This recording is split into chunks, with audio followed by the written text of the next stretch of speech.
Boa tarde a todas e a todos. Nessa aula de hoje nós vamos falar sobre a cultura na mineração, sociedade mineradora. Então veja, como nós já vimos antes, já dissemos algumas vezes, na Europa do século XIX, do século XVIII, dos meados do século XVIII, um grande movimento do iluminismo, chamada Era das Ilustrações, a Idade da Razão, dessas ideias de liberdade, democracia, revolução, direitos, igualdade jurídica, liberdade de expressão, poder do povo. Isso estava muito em moda. Era a obra do momento, a ideologia do momento, naturalmente abocanhada aí pela burguesia. E na esteira desse iluminismo, a Revolução Industrial, consequentemente, chamado liberalismo econômico, a liberdade de se produzir, sem as amarras, as intervenções constantes do Estado na economia. Então, esse pensamento paira aqui na Europa, chega ao Brasil. Afinal de contas, se não chega para uma camada significativa da população, vai chegar pelo menos para essa elite mineradora, essa elite colonial. Esses conceitos, trazidos aí pelo iluminismo, do liberalismo burguês. Então, isso chega e vai aqui, na colônia, promover aí, já uma nascente cultura, diríamos até brasileira. Me permitam aí, vou compartilhar o nosso PowerPoint para a gente seguindo,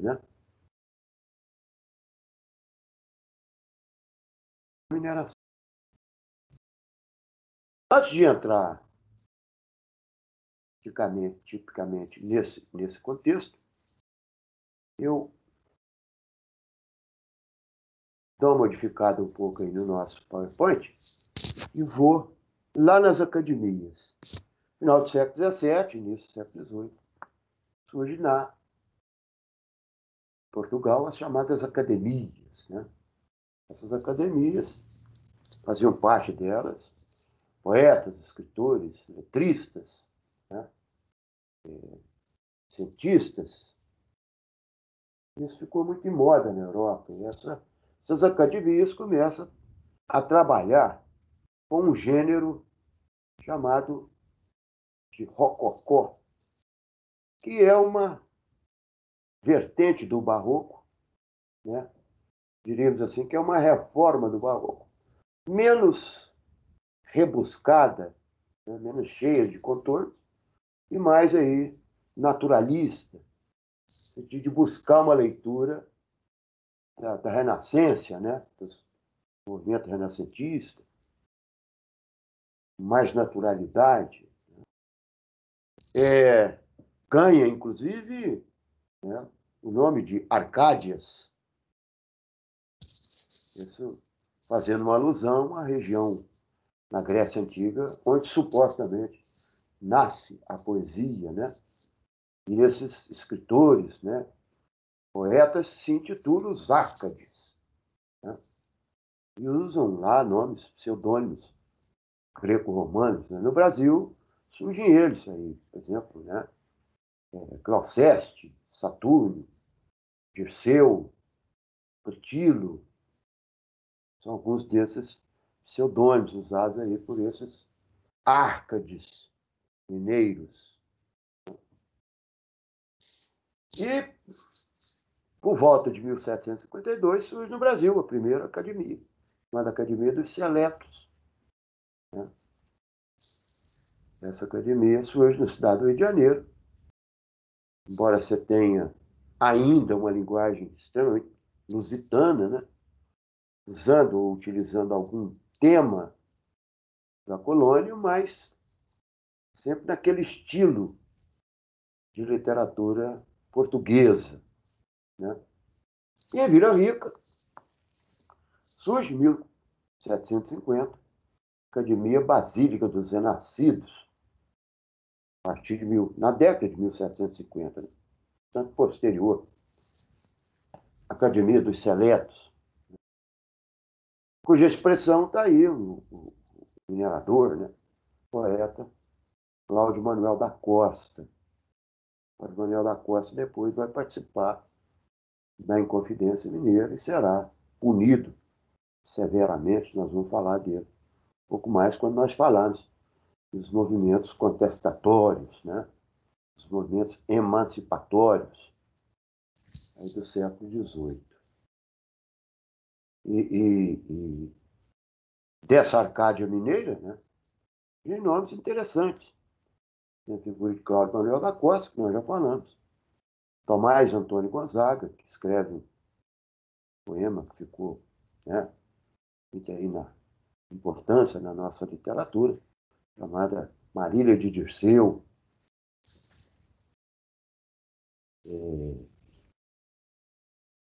Me lembro quando criança, né, quando estudante da escola primária, citava lá a Bárbara Bela, né? Bárbara Bela, do Norte Estrela, que meus destinos sabes guiar.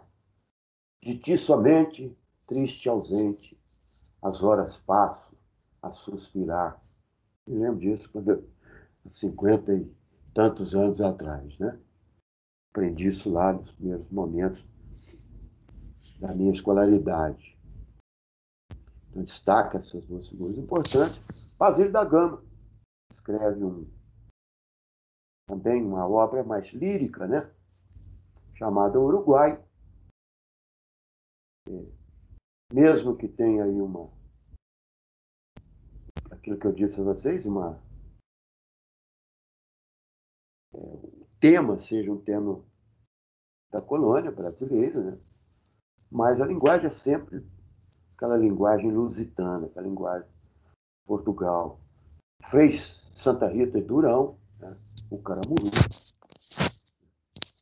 O Basílio da Gama fala sobre Frei Santa Rita de Durão, escreve sobre o Caramuru, sobre, enaltecendo a cristianização do Brasil, o catolicismo, né? Basílio da Gama enaltecendo Marquês de Pombal, né? Faz em homenagem esse poema lírico, em homenagem ao Marquês de Pombal, português, né? E uma literatura satírica, assim, né? que tinha alguma coisa de humor, né? Mais satírico, a denunciar algo, e é encontrada nas chamadas cartas chilenas, que não se sabe quem escreveu, né? Se foi Tomás Antônio Gonzaga, se foi Cláudio Manuel da Costa, né? Ou se foi os dois que trouxeram, escreveram juntos, né? Essa sim, essa traz algum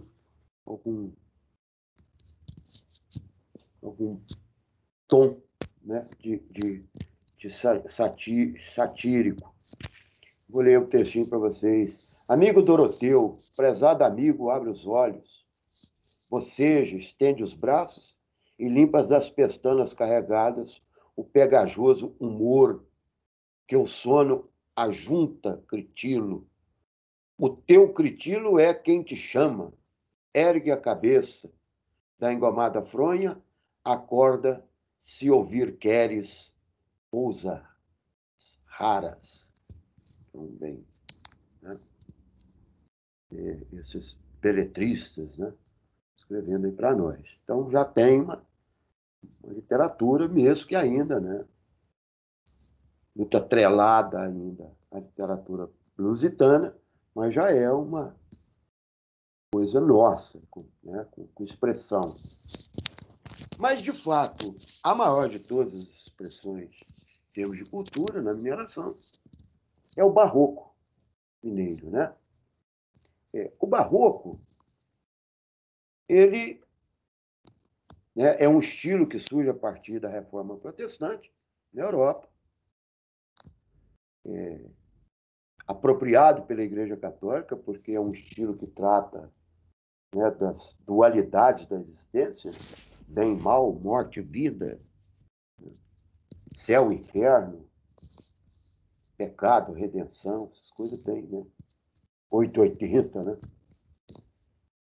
No Brasil, ele surge como um movimento artístico utilizado, segundo o professor José da Paz Lopes, como ideologia do medo. O que significa isso? Né? Naquela região, naquelas cidades da área mineradora, a presença da punição da coroa portuguesa, do colonizador, era um cotidiano, né, ali presente a todo instante. Né? Então, o aparato de violência contra o escravo, né, violência econômica contra os trabalhadores livres, os escravos, as péssimas condições de vida, né, a pobreza, a violência da punição contra os mineradores não pagadores de impostos, as cobranças, né, as formas de cobrança de impostos, o endividamento. Então, o medo está sempre circulando, né, em torno das pessoas. Fez com que essa expressão cultural, essa expressão artística, fosse utilizada como, de fato, aliás, ela refletiu, né, essa angústia que vivia essa sociedade. Né? Se vocês tiverem aí a curiosidade de olhar, por exemplo, as obras barrocas, né, as igrejas, por exemplo, são mais... Ali se mostra mais presente, né, a intenção dessa arquitetura. Vocês verão que tem ali, né, as igrejas são muito simples, né, muito poucas. Então, você tem elas, uma frente ali, um frontispício, que é assim chamado, né, em que você, quando adentra o templo, você tem ali em cima, né, o que chama de frontispício, uma figura diabólica, né, diria, das trevas, né, a nos apavorar, para que quando a gente entra dentro da igreja, é ali que você vai buscar a redenção. É ali que você vai buscar a proteção. Mas num ambiente extremamente escuro, né, mal arejado, sabe? Em que você é assolado por aquela arte rebuscada, contorcida, detalhada, né? Aqueles anjos bochechudos, gordinhos, né? Os olhos abugalhados, né? Saltarem, né, da cavidade ocular, né? Maçando o rosto, muito magérrima, né? Protuberância aqui da fronte, do osso da fronte, do rosto, né? As veias saltando, os braços, os músculos, as pernas.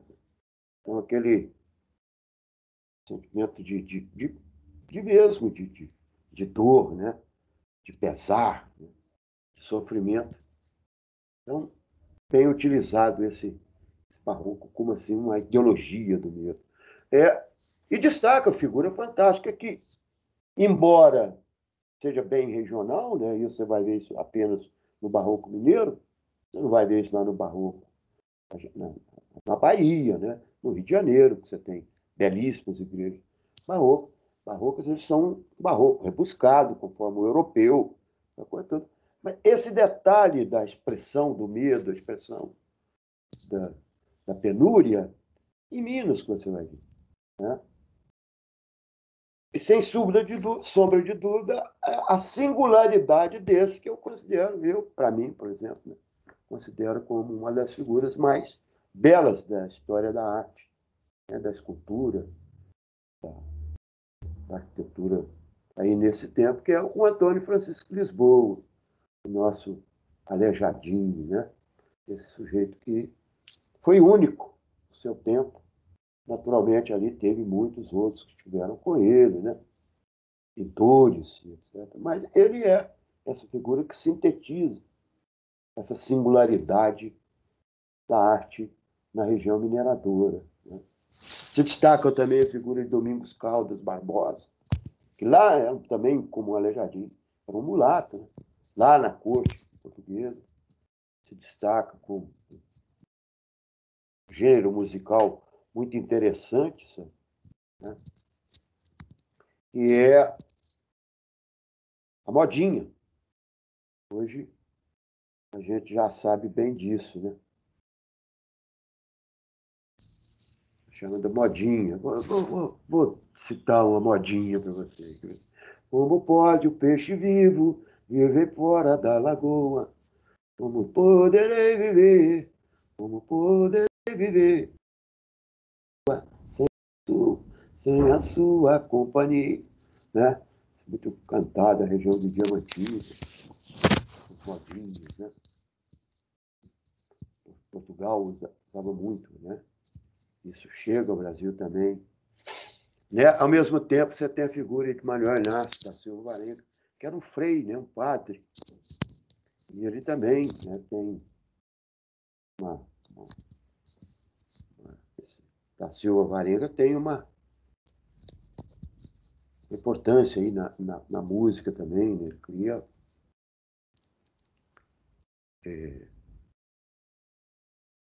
os madrigais, né?